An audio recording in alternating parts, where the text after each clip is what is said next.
اور توبہ جو ہے ہماری دینی تعلیمات کا ایک اہم ستون ہے۔ میں نے ابھی صرف 3 مقامات سے آیات آپ کو سنائی ہے۔ یا ایھا الذین آمنوا توبوا الی اللہ توبۃ نصوحا، اہل ایمان اللہ کی جناب میں توبہ کرو خلوص کے ساتھ، اخلاص کے ساتھ۔ توبۃ النصوح، زبانی کلامی نہیں، توبہ کی تسبیح نہیں، بالفعل توبہ۔ عسیٰ ربکم ان یکفر عنکم سیئاتکم، امید ہے تمہارا رب تمہاری برائیوں کو تم سے دور کر دے گا۔ یہ توبہ کی تاثیر ہے۔ اگر آپ کے اخلاق اور کردار میں کوئی غلط شے شامل تھی، اللہ تعالیٰ آپ کے کردار کے دامن کو دھو دے گا، اور آپ کے اعمال نامے میں اگر دھبے لگے ہوئے تھے تو اللہ تعالیٰ ان دھبوں کو بھی دھو ڈالے گا۔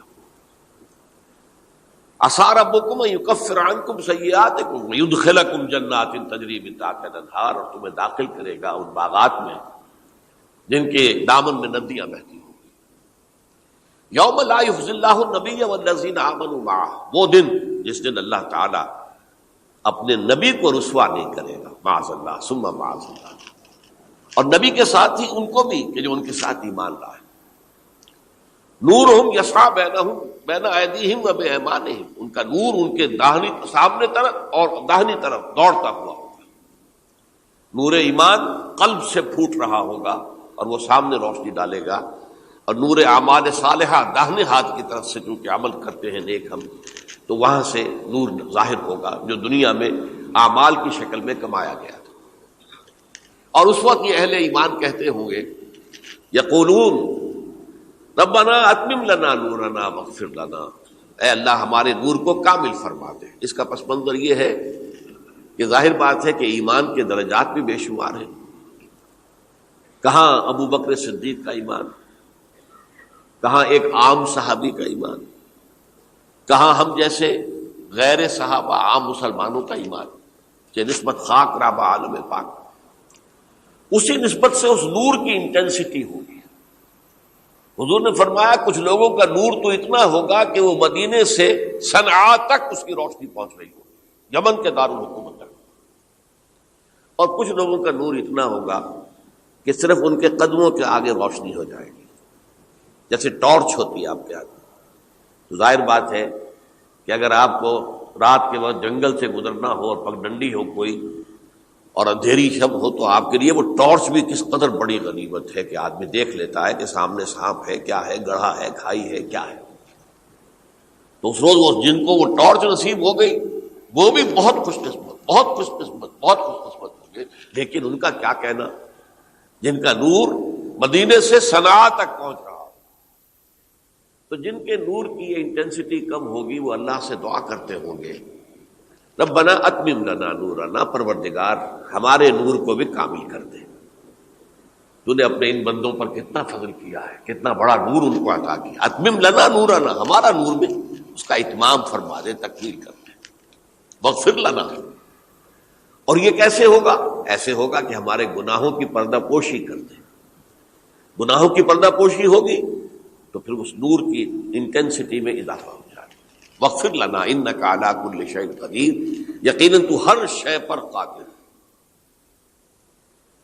پھر میں نے آپ کو آیت سنائی سورہ نور کی، یہ آیت نمبر 31 بڑی طویل آیت ہے، اس کا آخری ٹکڑا ہے، وَتُوبُوا إِلَى اللَّهِ جَمِيعًا أَيُّهَا الْمُؤْمِنُونَ لَعَلَّكُمْ تُفْلِحُونَ، اے ایمان والو اللہ کی جناب میں سب مل جل کر توبہ کرو تاکہ تم فلاح پاؤ۔ یہ گویا کہ اجتماعی توبہ کا جو میں نے آپ کے سامنے اصطلاح بیان کی ہے، یہ اس کا نقشہ ہے۔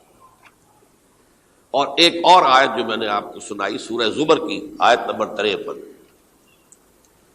بعض لوگوں پر کچھ مایوسی طاری ہو جاتی ہے، ہم اتنے عرصے سے گناہ کرتے چلے آ رہے ہیں، کیسے معافی ہوگی، کیسے ممکن ہے، کیسے چھٹکارا ملے گا؟ ایسے لوگوں کے لیے ان کے اطمینان کے لیے، ان کی دلجوئی کے لیے، ان کی تسلی کے لیے یہ آیت عظیم ترین آیات میں سے قرآن مجید کی۔ قل یا عبادی الذین اسرفوا علی انفسہم، اے نبی کہہ دیجئے اے میرے وہ بندو جنہوں نے اپنی جانوں پر ظلم کیا ہے، ظلم اٹھایا ہے، زیادتی کی ہے۔ تم گناہ کرتے رہے ہو تو اپنی جان پر ظلم کیا ہے، میرا تو کچھ نہیں بگاڑا۔ اللہ تو غنی ہے، اس کی تو سلطنت میں کوئی کمی نہیں آتی۔ ایک حدیث قدسی میں الفاظ آئے ہیں، میرے بندو اگر تم سب کے سب، اولکم و آخرکم و انسکم و جنکم، تمام انس و جن اور اولین سے لے کر آخرین تک کسی بدترین انسان جیسے فاسق و فاجر ہو جائیں، سب ابلیس بن جائیں، تب بھی میری سلطنت میں کوئی کمی نہیں ہوگی۔ اور اگر تم سب کے سب اولین و آخرین اور انس اور جن سب مل کر جو متقی ترین انسان ہو سکتا ہے ویسے بن جاؤ، ابو بکر صدیق بن جاؤ، تب بھی میری سلطنت میں کوئی اضافہ نہیں ہوگا۔ تو اللہ تعالیٰ کا تو کچھ بگڑتا نہیں ہے، انسان گناہ کرتا ہے تو اپنا نقصان کرتا ہے۔ قل یا عبادی الذین اسرفوا علی انفسہم، کہہ دیجئے اے نبی، اے میرے وہ بندو جنہوں نے اپنی جانوں پر ظلم کیا ہے، ستم کیا ہے، ظلم اٹھایا ہے، لا تقنطوا من رحمت اللہ۔ میں آج بعض حدیثیں اس موضوع پر آپ کو سناؤں گا، عجیب چشم کشا حدیثیں ہیں۔ میں نے چونکہ اس موضوع پر گفتگو کرنی تھی تو میں نے کچھ اس مرتبہ احادیث کا تفحص کیا، تو واقعہ یہ ہے کہ بعض احادیث پڑھ کر خود میری جو ہے میرے علم میں اضافہ ہوا، ادھر میری توجہ آج تک نہیں گئی تھی۔ لا تقنطوا من رحمت اللہ، اللہ کی رحمت سے مایوس مت ہو۔ ان اللہ یغفر الذنوب جميعا، اللہ تعالیٰ تمام کے تمام گناہ معاف کر دے گا۔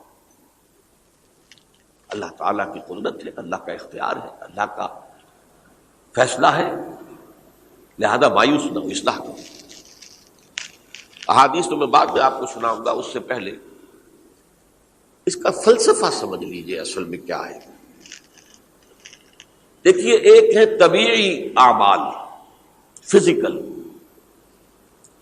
ان کا ہم دنیا میں اصول یہ دیکھتے ہیں کہ اس کے نتائج لازمی ہوتے ہیں اور ان سے چھٹکارا نہیں مل سکتا۔ آپ نے سنکھیا کھایا ہے تو مریں گے، چائے کھانے کے بعد آپ نے خودکشی کا ارادہ کیا، سنکھیا کھا لیا، اب چاہے آپ پر ندامت ہو، پشیمانی ہو، پریشانی ہو، توبہ کرے، آپ کو بچنے کا کوئی سوال نہیں، مرنا ہی مرنا۔ اتنا یہ کہ اللہ تعالیٰ جو ہے اپنی معجزانہ کسی قدرت سے اس عمل کا جو طبعی نتیجہ ہے اس کو نکلنے سے روک دے۔ آگ کی فطرت ہے کہ وہ جلاتی ہے، اللہ کے حکم کے تحت حضرت ابراہیم کو اس نے نہیں جلایا، یا نار کونی بردن وسلام علی ابراہیم۔ لیکن یہ ہمیشہ نہیں ہوتا، یہ تو ایک دفعہ ہو گیا بس۔ اللہ جب چاہے اب بھی کر سکتا ہے، لیکن یہ روز روز نہیں ہوتا۔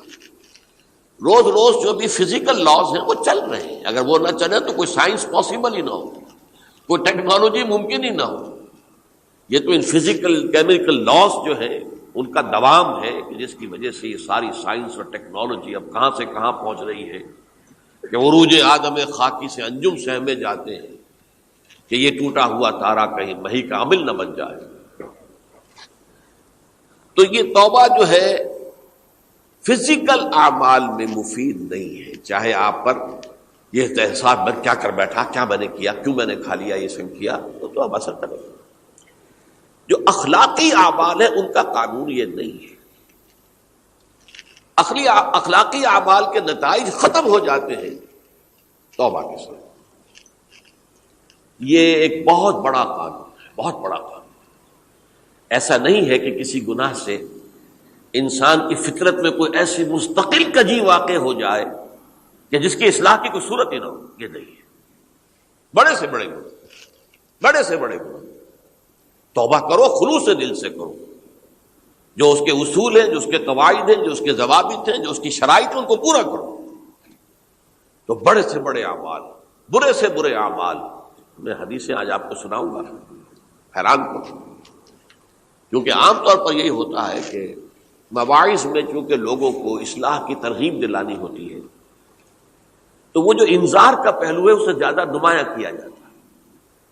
اللہ کی طرف سے شدید ذو انتقام، اللہ انتقام دینے والا ہے، اللہ سزا دینے والا ہے۔ لیکن یہ دوسرا پہلو جو ہے وہ بھی اپنی جگہ پر بہت اہمیت کا حامل کہ طبیعی اعمال کے نتائج اور عواقب اور اخلاقی اعمال کے نتائج و عواقب یہ ایک جیسے نہیں ہیں۔ اب اس معاملے میں تاریخ مذاہب عالم میں جو بہت بڑی غلطی ہوئی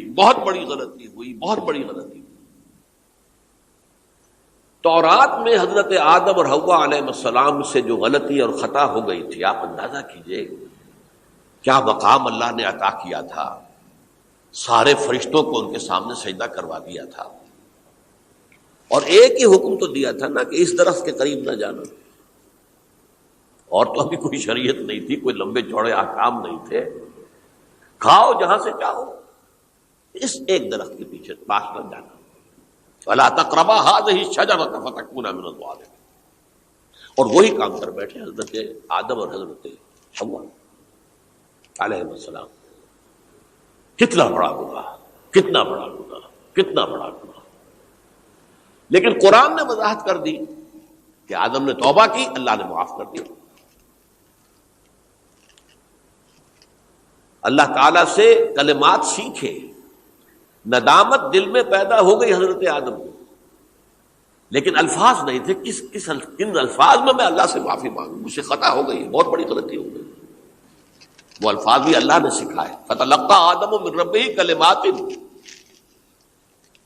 یہ ہے جس میں کہ وہ علامہ اقبال کا ایک شعر ہے ان کے نوجوانی کے دور کا، جس پر میں بھول رہا ہوں کہ داغ دہلوی تھے یا کوئی اور تھے کہ جنہوں نے علامہ سے کہا تھا میاں اس عمر میں اور یہ شعر، اس بڑی محفل میں بات آئی تھی کہ موتی سمجھ کے شان کریمی نے چن لیے قطرے جو تھے میرے عرق انفعال پہ، انفعال کہتے ہیں عربی میں پشیمانی، شرمندگی، اور عام طور پر جو کسی انسان پر پشیمانی اور شرمندگی طاری ہوتی ہے تو پیشانی جو ہے اس پر کچھ پسینہ سے آتا ہے، تو قطرے جو تھے میرے عرق انفعال کے موتی سمجھ کے شان کریمی نے چن لیے، اللہ کی نگاہ میں ان کی اتنی قیمت، ان کی اتنی وقت میرے بندے نے پشیمانی اختیار کی ہے، اپنے اس غلط کام کے اوپر اسے رنج اور افسوس ہو رہا ہے، تو اللہ کی نگاہ میں اس کی یہ عظمت ہے، یہ قدرت ہے۔ تو اللہ تعالیٰ نے جب حضرت آدم کے دل میں وہ پشیمانی پیدا ہو گئی تو الفاظ نہیں تھے، کن الفاظ میں؟ ہم کہتے ہیں نا کہ مجھے سمجھ نہیں آ رہا کہ میں کس منہ سے آپ سے بات کروں، میری یہ حیثیت نہیں ہے، میں کن الفاظ میں اپنی جو ہے خطا کا اعتراف کروں، تو اللہ نے وہ کلمات خود سکھا دیے، فَتَلَقَّىٰ آدَمُ مِن رَبِّهِ كَلِمَاتٍ فَتَابَ عَلَيْهِ إِنَّهُ هُوَ التَّوَّابُ الرَّحِيمُ۔ یہ چیز کہیں تورات جب دوبارہ مرتب ہوئی ہے تو وہ نکل گئی، اس میں رہ گئی، باقی اس میں شامل نہیں، یہ تاریخی اعتبار سے جان لیجئے۔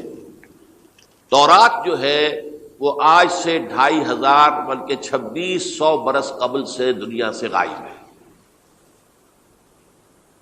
یہ تورات کا جو نسخہ تھا یروشلم میں 587 قبل مسیح میں جب نبوکدنضر نے، شاید آج کل آپ دیکھ رہے ہوں یہ عراق کی جنگ میں عراق کے جو خاص ڈویژنز ہیں عراقیوں کے ریپبلکن گارڈز کے، ان میں سے ایک کا نام جو ہے وہ نبوکدنضر ڈویژن ہے، ایک کا حمورابی ڈویژن ہے۔ حمورابی جو ہے عراق کا بہت پرانا بادشاہ تھا اور تاریخ انسانی میں سب سے پہلا قانون اس نے مرتب کیا تھا، حمورابی۔ یہ بہت پرانی تہذیب ہے، دنیا کی غالباً سب سے زیادہ اینشنٹ تہذیب جو ہے وہ عراق کی ہے، حضرت ابراہیم یہی پیدا ہوئے شہر اور میں۔ تو نبوکدنضر نے جب تباہ کیا تھا یروشلم کو، 6 لاکھ آدمیوں کو قتل کیا اور 6 لاکھ کو قیدی بنا کر لے گیا بیبیلونیا، بابل کا لفظ بھی آج کل آ رہا ہے، کسی زمانے میں وہ عظیم شہر تھا دنیا کا، وہ معمولی سا شہر رہ گیا ہے، نئے شہر بڑھ گئے۔ تو اس وقت سے اس نے جب یروشلم میں جو ہیکل سلیمانی حضرت سلیمان کی بنائی ہوئی مسجد تھی اس کو جب گرایا ہے، اس کے بعد سے وہیں پر وہ نسخہ رکھا ہوا تھا تورات کا، پھر دنیا میں وہ نسخہ اب نہیں ہے۔ یہودیوں کا کہنا ہے کہ موجود ہے مسجد اقصی کے نیچے، وہ جب اس نے گرایا تھا تو جو نیچے تہخانے تھے وہ نہیں گرے تھے، وہ محفوظ رہتے، اوپر ملبہ آ گیا، اور وہیں پر وہ تورات اور وہ تابوت سکینہ جس میں حضرت موسیٰ کا عصا بھی رکھا ہوا ہے اور بہت سے وہ من اور سلوہ کے بھی کچھ نمونے رکھے ہوئے ہیں، وہ تابوت سکینہ اس کا قرآن مجید میں سورہ بقرہ میں ذکر ہے، وہ بھی موجود ہے، اور جو ربائی وہاں اس وقت تھے ان کے علماء، ان کی لاشیں بھی وہاں پڑی ہوئی ہیں، وہ جب ہم کھدائی کریں گے تو دنیا میں سامنے آ جائے گی۔ لیکن بہرحال اس وقت جو مجھے کہنا تھا وہ یہ کہ چونکہ اصل تورات اس وقت گم ہو گئی، 150 سال کے بعد اسے پھر یادداشتوں سے کچھ مرتب کیا گیا تو اس میں غلطیاں پیدا ہو گئی۔ اب انسانی یادداشت کا معاملہ آ گیا نا، انہی میں سے ایک بڑی غلطی یہ ہوئی، اومیشن یہ ہوئی کہ حضرت آدم نے جو توبہ کی اور اللہ نے قبول فرما لیا،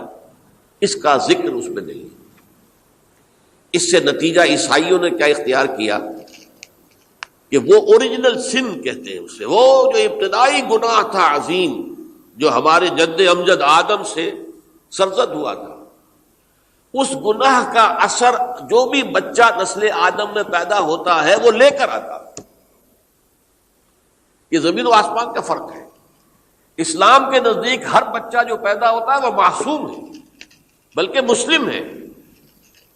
کل مولود یولد علی الفطرہ، جو بھی بچہ پیدا ہوتا ہے وہ فطرت اسلام پر پیدا ہوتا ہے۔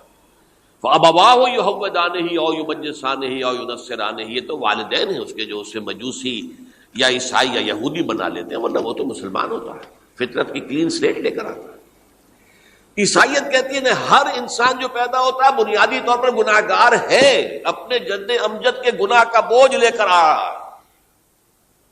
اب اس کا علاج انہوں نے پھر کیا تجویز کیا، یہ ہے کہ ایک غلطی پر دوسری غلطی اور دوسری پر تیسری غلطی۔ خشت اول چونہد معمار کج، تا سریا بھی رود دیوار کج۔ اب اللہ نے جب دیکھا اب تو ہر بندہ جو ہے آدم کی اولاد کا بنیادی طور پر پیدائشی طور پر گناہ گار ہے، تو اب کیا کیا جائے؟ تو اللہ نے اپنا اکلوتا بیٹا، صلبی بیٹا مسیح یسوع اسے زمین پر بھیجا۔ یہ الفاظ میرے ہیں کہ اسے قربانی کا بکرا بنا کر اور ان سب کی طرف سے قبول کر لیا، گناہ گاروں کی طرف سے، کہ ان کے گناہ کا کفارہ ہو جائے گا جو عیسیٰ کو مان لے۔ یہ عقیدہ ہے عیسائیت کا۔ جڑ کیا ہے کہ گناہ ہو گیا تو گناہ کا اثر تو رہے گا۔